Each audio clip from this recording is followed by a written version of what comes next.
ഇന്ത്യയുടെ അയൽരാജ്യമായ ബർമ്മ അല്ലെങ്കിൽ മ്യാൻമാർ ലോകത്തിലെ ഏറ്റവും കൂടുതൽ മുസ്ലിങ്ങൾ പീഡിപ്പിക്കപ്പെടുന്ന രാജ്യമായി അറിയപ്പെടുന്നു. ബർമ്മയുടെ ഗവൺമെന്റിന്റെ ഔദ്യോഗിക കണക്ക് പ്രകാരം 2% മുസ്ലിങ്ങൾ മാത്രമേ ആ രാജ്യത്ത് താമസിക്കുന്നുള്ളൂ എന്ന് കണക്കാക്കപ്പെടുന്നു. എന്നാൽ യഥാർത്ഥത്തിൽ 10% മുസ്ലിങ്ങൾ ബർമ്മയിലുണ്ട് എന്നാണ് അമേരിക്കയുടെ ആഭ്യന്തര വകുപ്പ് കണക്കാക്കുന്നത്. രാജ്യത്തിന്റെ എല്ലാ ഭാഗത്തും മുസ്ലിങ്ങൾ ഉണ്ടെങ്കിലും വടക്ക് ഭാഗത്തുള്ള റാഖൈൻ സംസ്ഥാനത്തിലെ മുസ്ലിങ്ങളാണ് പ്രത്യേക രാജ്യം ആവശ്യപ്പെട്ട് കേന്ദ്ര ഗവൺമെന്റുമായി സംഘർഷത്തിലായത്. ബർമ്മയിൽ കൂടുതലും ബുദ്ധമത വിശ്വാസികളായതുകൊണ്ട് അവർക്ക് മുസ്ലിങ്ങളുടെ ജീവിതശൈലിയുമായി യോജിച്ചു പോകുവാൻ വളരെ പ്രയാസമുണ്ട്.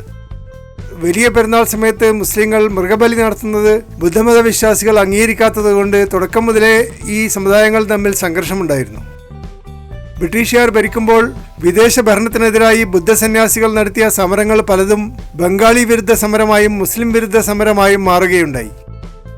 62 വർഷം മുമ്പ് ബർമ്മയിൽ പട്ടാള വിപ്ലവം ഉണ്ടായതോടുകൂടി മുസ്ലിങ്ങളുടെ കാര്യം കൂടുതൽ കഷ്ടത്തിലായി. ഹജ്ജിന് പോകാനുള്ള അനുവാദം നിഷേധിക്കുകയും പിന്നീട് വെട്ടിച്ചുരുക്കുകയും ചെയ്തു. ബർമ്മയിലെ ബുദ്ധമത വിശ്വാസികൾ കൂടുതലായും മുസ്ലിങ്ങൾക്കും ക്രിസ്ത്യാനികൾക്കുമെതിരായ അക്രമങ്ങളാണ് നടത്തുന്നത്. പല അക്രമ പ്രവർത്തനങ്ങളിലും ബുദ്ധസന്യാസികൾ നേതൃപദവിയിൽ കാണപ്പെടുന്നുമുണ്ട്. പല മുസ്ലിം ഗ്രാമങ്ങളും ആക്രമിക്കപ്പെടുകയും മുസ്ലിം പെൺകുട്ടികൾ ബലാത്സംഗം ചെയ്യപ്പെടുകയും ചെയ്തിട്ടുണ്ട്. ഇതുപോലെ റോഹിംഗ്യ മുസ്ലിങ്ങൾ ബുദ്ധമത വിശ്വാസികളായ ആളുകൾ താമസിക്കുന്ന ഗ്രാമങ്ങളെ ആക്രമിക്കുന്നതും ബലാത്സംഗം ചെയ്യുന്നതുമായ പരാതികളും ഉണ്ടായിട്ടുണ്ട്. പല കലാപങ്ങളിലും മുസ്ലിങ്ങളും ബുദ്ധമത വിശ്വാസികളും സന്യാസികളും കൊല്ലപ്പെട്ടിട്ടുണ്ട്.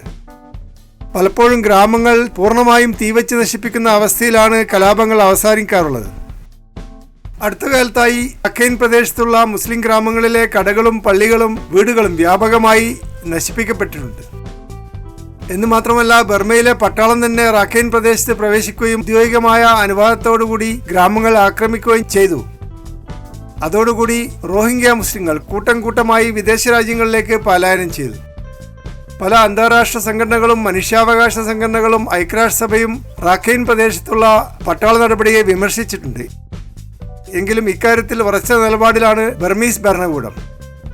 ബർമ്മയിലെ ജനാധിപത്യപരമായി തിരഞ്ഞെടുക്കപ്പെട്ട ആങ് സാൻ സൂയിയുടെ ഗവൺമെന്റും ഇക്കാര്യത്തിൽ പട്ടാളത്തോട് യോജിച്ച നിലപാടാണ് എടുത്തിട്ടുള്ളത്.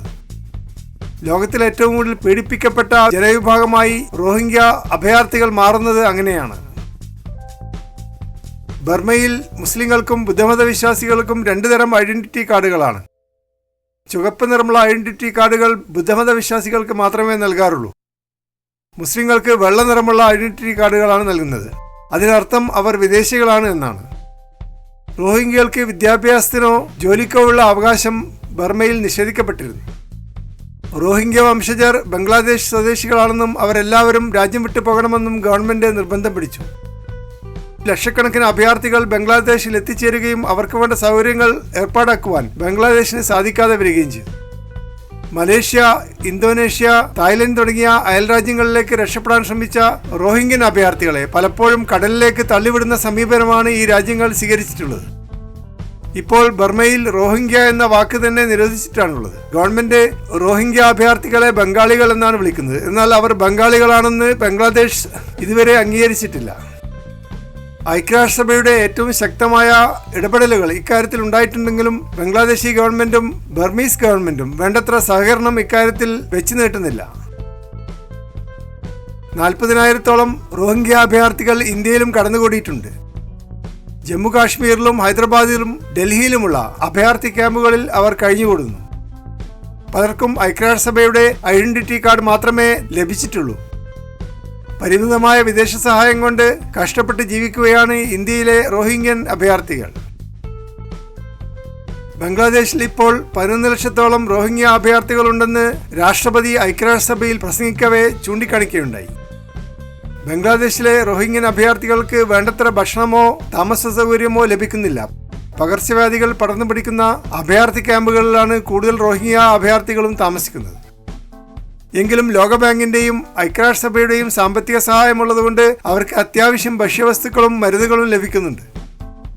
ഇപ്പോൾ ബംഗ്ലാദേശ് കൂടുതൽ റോഹിംഗ്യ അഭയാർത്ഥികൾ രാജ്യത്തിലേക്ക് പ്രവേശിക്കുന്നത് കർക്കശമായി തടഞ്ഞിട്ടുമുണ്ട്. അതുകൊണ്ട് അനിശ്ചിതമായൊരു ഭാവിയാണ് റോഹിംഗ്യ അഭയാർത്ഥികളെ കാത്തിരിക്കുന്നത്.